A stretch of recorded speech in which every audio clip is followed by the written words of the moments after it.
The platypus is even weirder than we thought. Gray wolves are no longer an endangered species.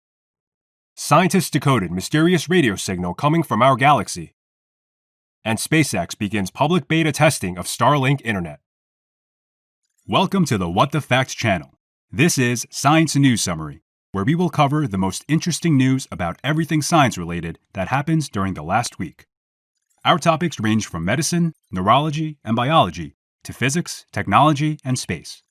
So if you've had enough negativity in the press and you're looking for some uplifting news, then this show is just for you. Let's get started. Between the electricity sensing bill, venomous heel spurs, and egg laying, the platypus was already one of the strangest mammals alive today. Now, researchers have found that this Australian oddity has another unexpected feature. It fluoresces under ultraviolet light. Research published in the journal Mammalia shows that if scientists shine light with wavelengths between 200 and 400 nanometers, that's ultraviolet, just a little too short for humans to see, on a platypus, then the animal's brown body reflected back bright blue-green light with a wavelength between 500 and 600 nanometers. Emitting light of one color after absorbing light of a different color is called fluorescence, and scientists only recognize a couple of known fluorescent mammals. Now platypuses have joined the exclusive club. Among mammals, the first example of biofluorescence was reported in 1983 in the Virginia opossum, the only marsupial in North America. But it wasn't until 2017, and by complete accident, that researchers uncovered something similar in North America's flying squirrels. One of the only things the opossum and squirrel share in common is their nocturnal lifestyles. This is also when biofluorescence is at its strongest, which suggests that the trait might be common among mammals most active at night, dawn, or dusk. Like flying squirrels and opossums in North America, platypuses in Australia are also active at night. However, they are separated from these other animals by some 150 million years of evolution. As for how the platypuses make use of their fluorescence, the researchers conclude that it probably isn't involved in mating, because both the male and female specimens glowed equally. What's more, because the platypus usually swims with its eyes closed, the glow in its fur probably isn't there to communicate with others of its kind. Instead, researchers think it might help camouflage the platypus from other UV-sensitive nocturnal predators or prey by absorbing UV light instead of reflecting it. Further study is needed in the wild before we can say for sure what is going on. We don't even know how the biofluorescence of this fur even works, and the benefits of this trait might vary from species to species. After more than 40 years spent on the endangered species list, the gray wolf has been removed after successful recovery efforts, the U.S. Department of the Interior announced. When the agency began the process to remove the species from the endangered species list in March 2019, they said that the gray wolf population is stable and healthy throughout its current range. Wolves were hunted, trapped, poisoned, and harassed to the point of near local extinction in the U.S. All gray wolves south of Canada were given federal protections under the Endangered Species Act in 1978.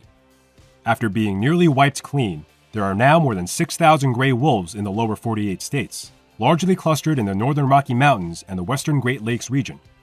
Wolf management in these regions have now become a responsibility of the states. Some states will continue to protect their small wolf populations, while others plan to allow hunting. Idaho and Montana, for example, are already planning public wolf hunts this fall. This decision draws criticism from some conservation and animal rights groups, but praise from farm and wildlife organizations.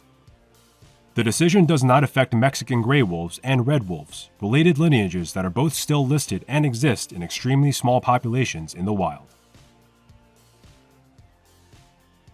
It's hard to imagine there's a part of the human body that's gone unnoticed by doctors after centuries of medical research, but that's exactly what a group of scientists from the Netherlands believe. They said they have discovered a pair of previously overlooked glands that are hidden away in our skulls where the nasal cavity and the throat meet. When researchers who investigate the side effects of radiation on the head and neck were studying a new type of scan as part of their research work, they found two unexpected areas that lit up in the back of the nasopharynx. These areas looked similar to known major salivary glands. The salivary gland system in the human body has 3 paired major glands and over 1,000 minor glands that are spread throughout the mucosa. These glands produce saliva necessary for swallowing, digestion, tasting, mastication, and dental hygiene.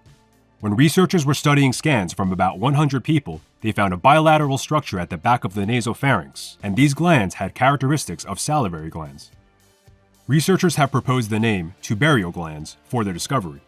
It's not yet clear if these glands will be classified as a conglomerate of minor glands, as a major gland, a separate organ, or a new part of an organ system. This discovery, however, is good news for some cancer patients with head and neck cancers. Now, with their discovery, radiation oncologists will be able to circumvent these areas and protect them from the side effects of radiation, which can lead to complications such as trouble speaking and swallowing. The next step is for researchers to find out how to avoid delivering radiation to these newly discovered glands, so that patients experience less side effects and lead a better quality of life.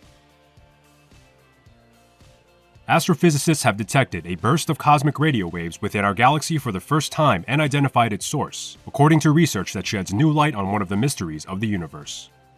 Fast radio bursts, or FRBs, are intense pulses of radio waves that can release more energy in a few thousandths of a second than the sun does in nearly a century.